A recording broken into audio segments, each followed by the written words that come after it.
Greetings and welcome to the Introduction to Astronomy. In this week's exploration of the solar system, we are going to talk about the Stardust spacecraft and how it helped our understanding of comets in our solar system. So let's go ahead and get started. And what we know about Stardust is it was launched in February of 1999, dedicated to the exploration of comets. So actually it was designed as a sample return mission to bring back samples of a comet by flying close to it and collecting some of those particles. So you can see the artist's conception here of what this might have looked like as it passed near a comet, and the little white streaks are various particles, some of which would impact the collector that's standing up there and could then be brought back to Earth later on. Of course, it was also going to do a few other things as we try to get as many things out of a spacecraft as we can. So one of the other things it did was going to do was to fly by the asteroid known as 5535 Anne Frank, and also fly by and collect a sample of the comet Wild 2, which was its main mission, and then in an extended mission, a flyby of another comet known as Tempel 1. Now, let's take a look at what it did here, and we can actually see an image of the asteroid here, imaged in November of 2002. So this was kind of a test for some of the equipment, give it a chance to try things out before the actual comet encounter, which was the main part of this mission. So that's really what we wanted to see, but we could adjust the craft so that it flew by an asteroid here and give us another image of an asteroid as we get more and more asteroids that we can actually at least have some image of and be able to see some of their structure. Now, the main thing that it wanted to do was to fly by Comet Wild 2. And it did that in January of 2004. Here's an image from near its closest approach to the nucleus of the comet. Now remember, we're just starting to get to see what the nuclei of comets are like and to be able to better understand them. We had thoughts of what they might be like, but we really could never see them until spacecraft were able to fly there.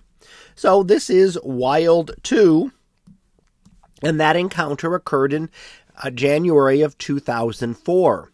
Now, the idea was to collect some of the dust particles from this and to image the nucleus. So here we see the nucleus, but how do you collect particles from a comet? Well, one way that it's been done, and what was done here, was to collect those in kind of a gel.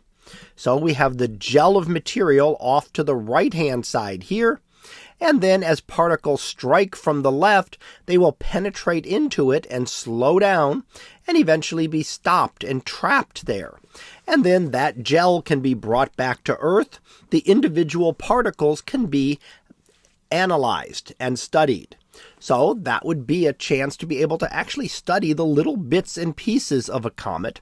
And that was actually successful, and it returned the sample to Earth about 2 years later in January of 2006. And one of the interesting things found was an amino acid. Now, amino acids are the building blocks of life. That's what make up our DNA. So one of those being detected in cometary material is one of those links that tells us that the building blocks of life, at least, if not life itself, can form very easily. Now, as this mission was successful, it was able to continue on, and funding was obtained for an extended mission, and in February of 2011, we flew by another cometary nucleus, and that was the comet known as Tempel 1. So able to get a little bit more out of it, not just the single comet and a sample return, but to actually fly by two comets, image two cometary nuclei, as well as flying by an asteroid.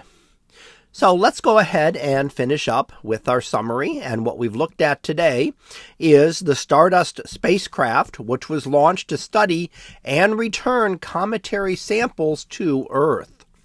It did exploration of one asteroid and two different comets, and it was able to return samples successfully to Earth, which could then be studied and analyzed in laboratory conditions. So that concludes this discussion of the Stardust spacecraft. We'll be back again next week for another exploration of the solar system video. So until then, have a great day, everyone, and I will see you in class.